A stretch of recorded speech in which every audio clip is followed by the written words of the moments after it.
From the moment Shadore Sanders' name slipped quietly into the 5th round of the NFL draft, the football world made a silent assumption. This wasn't going to be a Cinderella story.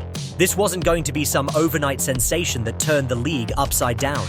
No, this was supposed to be the path of the humble rookie quarterback who fades into the background, takes notes, learns from the sidelines, maybe throws a few passes in preseason mop-up duty before disappearing back into the shadows of the depth chart.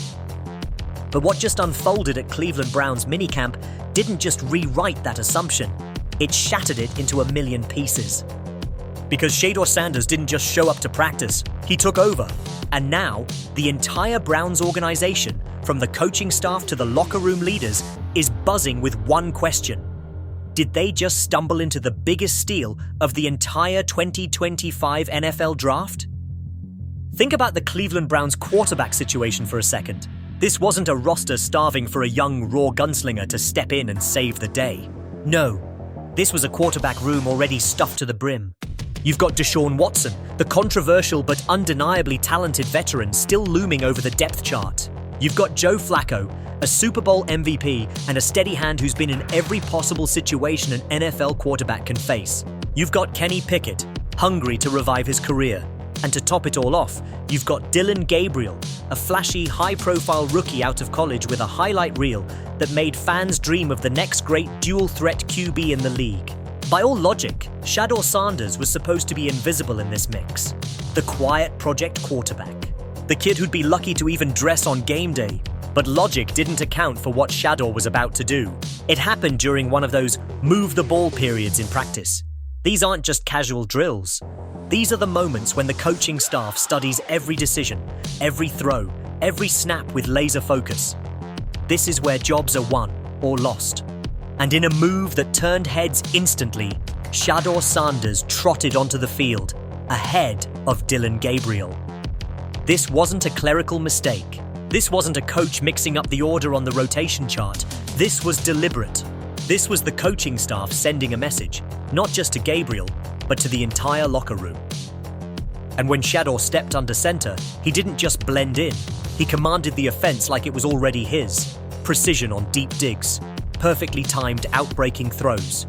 Reading progressions like a quarterback who'd been in the league for years, not weeks. No check-down safety throws, no timid rookie hesitation. Shadore was attacking the defense with conviction. And the result? The offense didn't just look good, it looked alive. It looked dangerous. Insiders at practice could feel it. The Browns' offense was running smoother, crisper, more dangerous with Sanders taking the snaps. That's not hype, that's reality. And it wasn't a one-off. Every rep since then has carried that same energy. Every time Shadore steps in, the ball is coming out fast, on target, and with purpose. Coaches aren't just noticing, they're impressed. One Browns assistant, a man who spent more than 15 years in the league, didn't hold back. I've never seen anything like this from a rookie. Never. Let that sink in. In a league where praise is earned in blood, sweat, and years, that's not an empty compliment. That's a statement. It's one thing to flash a pretty deep ball. It's another to run an NFL offense with the calmness and rhythm of a seasoned starter. And Shadore? He's doing it every single day. Even in walkthroughs, his attention to detail is startling. Making checks at the line like he's been running this offense his whole life. Building chemistry with his tight ends and slot receivers like they've been playing together for years. In red zone work, he's finding soft spots in coverage that most rookies wouldn't even recognize. He's not playing like someone trying to survive camp. He's playing like someone trying to take the job. And then there's the mentality, the part you can't teach. During OTAs, when he was buried on the depth chart and barely touching the football, Shadore never sulked, never complained, never took to social media with cryptic posts. He put his head down and worked. He studied the playbook like a man obsessed. He sharpened his footwork. He dissected film. And when his number finally came up, he didn't just make the most of it, he owned it. That's why the coaches trust him. That's why the veterans are starting to gravitate toward him. He's not chasing clout, he's chasing greatness. And that hunger is starting to become impossible to ignore. Even Mary Kay Cabot, the seasoned Browns insider who's seen her share of overhyped rookies, has been forced to admit this rise is real. This isn't hype, this is earned. And when the media flips like that, the locker room follows. just weeks. The thing about momentum in the NFL is that once it starts rolling, it becomes a freight train. And right now, Shadore Sanders is riding one straight toward the top of the Cleveland Browns quarterback depth chart. The coaches see it, the veterans feel it, the media is starting to write it.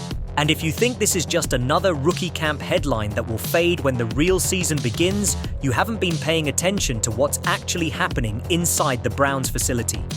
The shift isn't just about performance in drills. It's about the way the locker room is reacting to him. In football, talent will open the door, but leadership gets you the keys to the house. And Shadore is already walking around like he owns the place, without arrogance, without entitlement, but with that rare blend of quiet confidence and unshakable poise. You can't fake that. You either have it or you don't, and he does. That's why defensive captain and face of the franchise Myles Garrett didn't hesitate to praise him. "He's got a good head on his shoulders," Garrett said. "Always smiling, always ready to work." You love showing up to work with someone like that. That's not just locker room pleasantries. That's the franchise cornerstone giving his stamp of approval on a fifth-round rookie quarterback. A rookie who was supposed to be irrelevant in this year's QB battle. When a leader like Garrett endorses you, the coaching staff listens, and the effect is contagious. Other veterans follow that lead. You start to see defensive backs giving him tips between reps, offensive linemen calling out protections with more energy when he's under center, receivers staying after practice to run extra routes with him. That's how a rookie wins a team. And the speed at which Sanders is winning over this roster is alarming, in a good way, for anyone invested in Cleveland's success. This isn't about him being a feel-good story. This is about the Browns suddenly realizing they may have a legitimate long-term starter on their hands, and they found him in the fifth round. For a front office, that's like discovering gold in your backyard. The irony is that Shadore's rise isn't coming from some freak athletic explosion or a once-in-a-lifetime throw that went viral on social media. It's coming from the boring stuff, the consistent reads, the quick decisions, the smooth operation of the offense, the perfect placement on 3rd and 6 when the defense brings heat, the subtle shoulder fake that freezes a safety long enough for his slot receiver to come open. These are the things that separate quarterbacks who survive from quarterbacks who take over. And Sanders is already showing them. Even in red zone scenarios, where rookie quarterbacks usually fall apart because the field shrinks and windows close in a heartbeat, Shedeur is thriving. He's anticipating routes, throwing receivers open, and avoiding the panic checkdowns that kill scoring drives. That's veteran stuff, and the staff sees it every day. When you talk to people around the team right now, you'll hear a lot of the same word. Control, not flash, not even upside. Control. He runs the huddle like a starter. He makes the protection calls. He looks defenders in the eye before the snap. And then he delivers the ball on time, in rhythm, with conviction. That's what's making the Browns take a hard look at their so-called pecking order. Dillon Gabriel came into this camp as the more hyped rookie, the mobile dual threat weapon who was supposed to be the exciting new toy in Cleveland's offense. But the NFL doesn't care about hype. It cares about who can keep the chains moving on Sunday. And right now, the difference between Gabriel and Sanders is simple. Gabriel has moments, Sanders has momentum. Gabriel can make a big play, Sanders can run a whole drive. And coaches will always take the guy who can run a whole drive. That's why Shadore keeps getting more reps. That's why those reps are coming in more important situations. And that's why the conversation inside the building has quietly shifted from, "Let's see what he's got," to, "How far can we push this?" But it's not just the reps he's earning. It's the relationships he's building. Sanders has a knack for connecting with his teammates. He doesn't just talk to the receivers. He spends time with the linemen. He jokes with the linebackers. He listens to the vets tell old war stories. He's not isolating himself like some rookies do. He's immersing himself in the team culture, and in doing so, he's becoming part of the fabric of the locker room faster than anyone expected. And in the NFL, that matters more than most people realize. Chemistry off the field leads to trust on the field, and trust on the field leads to wins. It's why you see offensive linemen blocking a little harder for the quarterbacks they believe in. It's why receivers will sell out on a tough route if they know their QB will get them the ball. It's why defensive players will rally to protect the guy they